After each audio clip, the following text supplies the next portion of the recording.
નમસ્કાર વિદ્યાર્થી મિત્રો, આપ જોવો છો Gujarat engineering academy YouTube channel.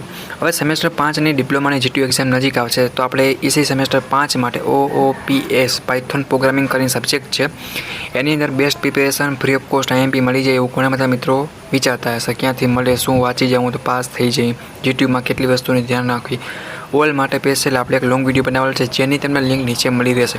Free of cost કઈ રીતે ગુજરાતી ઇંગ્લિશ બંને લેંગ્વેજમાં પ્રશ્ન આપેલ છે મિત્રો, તો તમે ડાઉનલોડ કરી જીટીયુ એક્ઝામની એ રીતે તમારે તૈયારી કરવાની છે, જેથી કરીને જીટીયુ એક્ઝામમાં OOPS Python programming subject EC semester 5માં આવે છે, તો એ સબ્જેક્ટમાં તમે સારી રીતે તૈયારી કરીને જીટીયુ એક્ઝામ પાસ કરી શકશો। અને આવી રીતના તમારા બધા સબ્જેક્ટ આઈએમપી મેળવવો હોય તો ઈસી સેમેસ્ટર 5ના વોટ્સએપ ગ્રુપમાં જોઈન થઈ જાઓ, પ્લસ આપણી યુટ્યુબ ચેનલ ગુજરાત એન્જિનિયરિંગ એકેડમીના પ્લેલિસ્ટમાં સેમેસ્ટર વાઇઝ બ્રાન્ચ વાઇઝ બધું મટીરિયલ આપેલ છે, તો સપોર્ટ માટે સબસ્ક્રાઈબ કરો અને તમારા બધા દોસ્તોને શેર કરો, જેથી કરીને જીટીયુ એક્ઝામમાં પાસ થઈ જાઓ। કંઈ પ્રશ્ન હોય, કંઈ બીજું પૂછવું હોય તો કોમેન્ટ કરો અને દોસ્તોને શેર કરો, સપોર્ટ માટે સબસ્ક્રાઈબ કરજો। Okay, bye bye.